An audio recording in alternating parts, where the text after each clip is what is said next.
আৰু আমি আশা ৰাখিছো আপোনালোকে সকলোৱে অখিল গগৈ হৈ ঘৰে ঘৰে সোমাই আমি এজন অখিল জেলত আছে যদি প্ৰত্যেকজন অখিল আমি বাহিৰত আছো অখিল গগৈ হৈ আমি ঘৰে ঘৰে গৈ এজন অখিলে 10জন অখিলক উলিয়াই আনি আমি অখিল গগৈ গেছ চিলিণ্ডাৰৰ চিনত ভোট দি জয়যুক্ত কৰি আমি জেলৰ পৰা বাহিৰলৈ আনিব লাগিব যিহেতু সদনত বা সংসদত বা বিধানসভাত এজন অখিল যদি খাৰা হৈ যায় 100জন ভাৰতীয় জনতা পাৰ্টি মিনিষ্টাৰ মুখ বন্ধ হৈ যাব যিহেতু আপোনালোকে দেখিছিলে এজন জাতীয়তাবাদী সংগ্ৰামী বিপ্লৱী নেতাই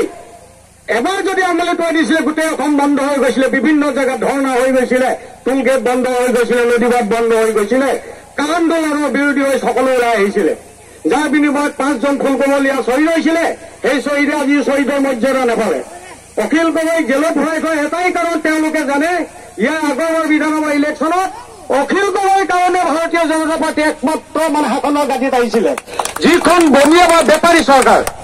আমি আচলতে সৰ্বসাধাৰণতে বনিয়া বুলি কওঁ পুৰণা আমাৰ বাপ দাদা ককাসকলে বেপাৰীবিলাকক বা মাৰোৱাৰীবিলাকক বনিয়া বুলি কয় এই চৰকাৰখন হৈছে বনিয়া চৰকাৰ যিহেতু নৰেন্দ্ৰ মোদী এজন চাহ বেপাৰী তেওঁ বেপাৰৰ সদায় মুনাফাটোৱে চিন্তা কৰে যাৰ বিনিময়ত আজি গোটেই ভাৰতৰ প্ৰত্যেকটো অংগ প্ৰত্যংগ বিক্ৰী কৰি আহিছে আমাৰ ডক্টৰ চাহাবে কৈ গ'ল ৰেল বিক্ৰী কৰিছে মই এজন ৰেলৰ এমপ্লয়ী আছিলো আজি এবছৰ আগতে মই হেৰি কৰিছো ৰিটায়াৰমেণ্ট লৈছো শিমলুগুৰিৰ পৰা আপোনাৰ ৰুম মাৰি যাওঁ ৰঙা মানুহ আপুনি বিহাৰী পাব মাষ্টৰজন বিহাৰী পাব পৌতাৰ বিহাৰী পাব গেটমেন বিহাৰী পাব আৰু বাকী সকলোবিলাক কণ্টেক্সুৱেলত দি আছে য'ত আপোনাৰ 35,000 টকা দৰমহা তাত 10,000 দিছে অসমীয়া ল'ৰা দিছে গোটেই ৰাতি ৰেললাইনত খোজকাঢ়ি কাঢ়ি যায় খোজকাঢ়ি কাঢ়ি আহে আজি মন গ'লে তেওঁলোকক ৰাখিব কালিলৈ মন গ'লে তেওঁলোকক নাৰাখিব দ্বিতীয়তে কথাটো তেখেতসকলে BSNL বিক্ৰী কৰিলে চাওক আজি অসমত BSNL থাকোঁতে লেণ্ডফোন থাকোঁতে কিমান মানুহ তাত এমপ্লয়মেণ্ট হৈ আছিলে আজি সেই এমপ্লয়মেণ্ট নাই আমাৰ ল'ৰাই তাত ক্লাছ 4 ষ্টাফৰ ল'ৰা হিচাপত চাকৰি পাইছিলে আজিতো কোনো চাকৰি এটাও নাই দ্বিতীয়তে আপুনি কথা যিবোৰ হেৰিটেজ বুলি কোৱা হয় আজি আপুনি লালকিল্লা যাওক আপুনি কমলা পাৰ্ক যাওক বম্বে প্ৰত্যেক জেগাতে যাওক আপুনি হায়দৰাবাদ যাওক চফিলগড়ত যাওক যিবোৰ আমাৰ হেৰিটেজ বা আমাৰ ভগ্নাৰ চিন আছে চৰকাৰী চিন আছে তাত চব বস্তু বিক্ৰী কৰি তেওঁলোকে লিজত দিছে লিজত দি য'ত আপুনি 10 টকা দি সেই বস্তুটো উপভোগ কৰে এতিয়া আপুনি 100 টকা দি উপভোগ কৰিব লাগিব দ্বিতীয় কথা হ'ল ৰেলত যিবোৰ বস্তু বিক্ৰী কৰিছে ষ্টেচন বিক্ৰী কৰিছে সেই ষ্টেচনত এজন মানুহে 3 ঘণ্টা বা 4 ঘণ্টা আগত গৈ যদি ট্ৰেইন লেট থাকে এটা প্লেটফৰ্মৰ টিকট প্ৰথমে আছিলে 3 টকা তাৰপৰা 5 টকা 2019 তাৰ দাম কৰিছিলে 10 টকা এতিয়া চেণ্ট্ৰেল গভৰ্ণমেণ্টে মোদী চৰকাৰে এইটো বিক্ৰী কৰাৰ কাৰণে তাৰ টিকেটৰ দাম হ'ল 50 টকা আপুনি 50 টকা নিদিলে 300 টকা ফাইন 350 টকা দি প্লেটফৰ্মত বহিব লাগিব টয়লেট যাব লাগিব পানী খাব লাগিব সৰ্বসাধাৰণ তত্ত্ব মানুহ প্লেটফৰ্মৰ ওপৰতে জীয়াই থাকি বসবাস বহুত অসমীয়া মানুহ পৰ্যন্ত তাত আছে আজি সেই মানুহবিলাক তাত থাকিব নোৱাৰিব গতিকে উলিয়াই দিব কাৰণ যিহেতু প্ৰাইভেট চৰকাৰৰ প্ৰাইভেট কোম্পানীবিলাকে নিজৰ মুনাফা আদায় কৰিবৰ কাৰণে এইবিলাক কাম কৰি আছে তেওঁলোকে শিৱসাগৰৰ যিবোৰ আমাৰ ৰংঘৰ কাৰেংঘৰ এই ভগ্নাংশ গোটেইবিলাক ৰজাদিনীয়া ঐতিহ্যবিলাক তেওঁলোকে বিক্ৰী কৰিব বিচাৰিছিলে ইয়ালৈ অহাৰ কাৰণে আমি বিভিন্ন ধৰণে যোগাযোগ কৰি ইয়াক প্ৰটেকশ্যন দিয়ক তেওঁলোকে সাহস নকৰিলে বা যি কি নহওক গুজৰাটত চৰকাৰীভাৱে এজনী গৰুক 930 টকা দানা খাব দিয়ে তাৰ বিনিময়ত অসমৰ দুখীয়া মানুহক দিছে 830 টকা সেই 830 টকা আপোনালোকে জানেনে কৰিব দিছে চৰকাৰী কৰ্মচাৰী দিয়ে বন্ধ কৰিছে 18 মাহ পেঞ্চনভোগী দিয়ে বন্ধ কৰিছে 18 মাহ প্ৰত্যেকটো বস্তু টেক্স লগাইছে সেই টেক্সৰ পইচা তেখেতসকলে তেওঁলোকে কোনো ঘৰৰ পইচা বা চৰকাৰী কোনো ফাণ্ড বা অনুদান আনি বিশ্ব বেংকৰ ঋণ আনি আপোনালোকক তেওঁলোকে সাহায্য কৰা নাই 300 টকা কাৰোবাৰ বেংকত ভৰাই দিছে ক'ৰ পৰা দিছে প্ৰত্যেকটো বস্তু GST নিজৰ মুনাফাৰ কাৰণে এইবোৰ কাম কৰি আছে আদানী আম্বানীক প্ৰত্যেকটো বস্তু দি আছে জিঅ' ৰিলায়েন্সক সকলো টেলিফোন এক্সচেঞ্জবিলাক বিক্ৰী কৰি BSNL ধ্বংস কৰিলে যাত লাখ লাখ মানুহ আছিলে মই যেতিয়া ৰেলত প্ৰথম সোমাইছো 17 লাখ এমপ্লয়ী বৰ্তমান 11 লাখ এমপ্লয়ী আছে প্ৰত্যেকটো বস্তু বিক্ৰী আছে মই সেইদিনাখন তিনিচুকীয়ালৈ গৈছিলো অফিচিয়েলত পুৰণা কাম এটাত এজন ল'ৰা লগ পালো মোৰ লগত চিনাকি হ'ল তেওঁলোকে তিতিৰ লগত কথা পাতোতে তেখেতক মই সুধিলো তুমি ক'ৰ পৰা আহিছা ভাইটি মই কিয় পাদুলি পুখুৰী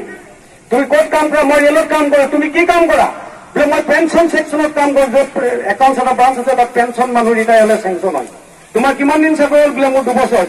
তুমি কি কোনটো গ্ৰেডত আছা বোলে মই 2300 টকা ফিক্স পেত মই চাকৰি কৰি আছো যিটো চাকৰিৰ দাম 50 বা 55,000 টকা দৰমহা আজি অসমীয়া ল'ৰাবোৰ তেনেকে কৰিয়েই কম পইচাত খটুৱাই আছে যেনেকে কোম্পানীবিলাকে খটুৱাই যেতিয়া প্ৰত্যেকটো বস্তু বিক্ৰী কৰিব কোম্পানীৰ হাতলৈ যাব কোম্পানীৰ হাতত গৈ সেই বস্তুবিলাক কি হ'ব, য'ত আপোনাক 20,000 টকা দিব দৰমহা দিব লাগে, তাৰ 8,000 12,000 টকা দৰমহা দিব, আৰু আপুনি 8 ঘণ্টা জেগাত 12 ঘণ্টা খাটি যাব। তাৰ বিনিময়ত তেওঁলোকে মুনাফা লুটিব। কালিলৈ দৰকাৰ আপোনাক লঠিয়ে একেলগে কৈয়ে গ'ল। লেডিজ বিলাকক মোৰ চকুৰে এটা গুৱাহাটীত আমি কেছ টেকেল কৰিছিলো। এই মেনেজাৰ বিলাকে ভাল লাগিলে, লেডিজসকলক মৰম কৰিলে, ৰাখিলে নহলে কিবা মিছা অপবাদত কোনো জেগাত চাকৰি কৰিব নোৱাৰাকে তেওঁলোকক গোটেই বাহিৰ কৰি দিয়ে। গতিকে আপোনালোকে চিন্তা কৰক, আজি 150 টকা মিঠাতেল 70 টকা আছিলে, সেই পইচাই আপোনালোকক দি আছে ফ্ৰী চাউল।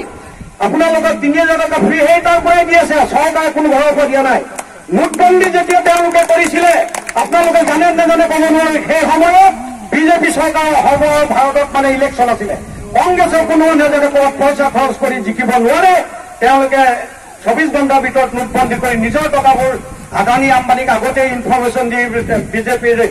ৰজা মহাৰজাৰ আগতে এইটো ইনফৰমেশ্যন দি তেওঁলোকৰ টকাবোৰ হোৱাইট কৰি লৈ বাকী মানুহৰ গোটেই টকাবোৰ বিনষ্ট কৰিলে। যিহেতু আপোনাৰ ওচৰত 1 কোটি টকা আছে, আপুনি 2 দিন বা 3 দিনত কেনেকে চেঞ্জ কৰিব? সেই টকাখিনি নষ্ট হ'ল, ভাৰতৰ গোটেই অৰ্থনীতিত ডাউন হ'ল, বিদেশৰ কোনো কোৱা টকা নাহিলে আজিলৈকে। তেওঁ কোৱা টকা নিদিব পাৰিছে নেকি? এতিয়া তেওঁ আপুনি এটা কথা মন কৰিছিলে, কৰোণাৰ সময়ত তেওঁ দালি চুৰি দীঘল কৰি ফকী হৈ দেখুৱাইছে, কিন্তু তেওঁ কোটি কোটি টকীয়া ড্ৰেছ পিন্ধে, তেওঁ ঘূৰি ফুৰে নোটানটি। ট্ৰাম্প ভাৰতলৈ আহিছিলে, কিমান কৰোৰ টকা তেওঁ খৰচ কৰিলে? সেইটো কাৰ টকাটো? ৰাইজৰ টকা। সেই ৰাইজৰ টকা ক'ত মাৰিছে? টোল গেটত মাৰিছে, গাড়ীত টেক্স ভৰাইছে, লাইচেন্স টেক্স ভৰাইছে। এতিয়া নতুন আইন আপোনালোকে জানাই গ'ল, এতিয়া গাড়ীবিলাকত এটা স্পীডৰ মিটাৰ লগাব লাগিব, যিটো আপোনাৰ লিমিট 80 কিলোমিটাৰ ওপৰত যাব নোৱাৰিব, দুৰ্ঘটনা কম হ'ব। সেইটো এটা টেক্স লগালে। যেনেকে আপোনাৰ গাড়ীৰ নাম্বাৰ প্লেট বিলাকক এটা কোম্পানীক যেতিয়া আপোনাৰ ইণ্ডিয়া বুলি লিখা এটা ষ্টিকাৰ লগাবলৈ দিছিলে, আজি 2 বছৰ আগত 3 বছৰ আগত সেই গাড়ীৰ নাম্বাৰ প্লেট বিলাক এটা কোম্পানীক তেওঁলোকে লিজত দিছিলে। তেতিয়া কৈছিলে যদি আপোনাৰ গাড়ীখনৰ এইটো নহয় তেতিয়াহ'লে আপোনালোকক ফাইন কৰাব, কিন্তু সেইটো কথা মিছা। আজিলৈকে দেখিলে বহুত পুৰণা নম্বৰ প্লেটটো চলি আছে। যিসকলে ভয় খালে 500, 1000, 1000 টকা ঘূৰ দি হ'লেও নাম্বাৰ প্লেটটো চেঞ্জ কৰিলে। এইবিলাক কোম্পানীবিলাকক তেওঁলোকৰ মানে টকা পইচা দিয়া এটা ব্যৱস্থা, তেওঁলোকে তাৰ পৰা পাৰ্চেণ্টেজ এটা পায়।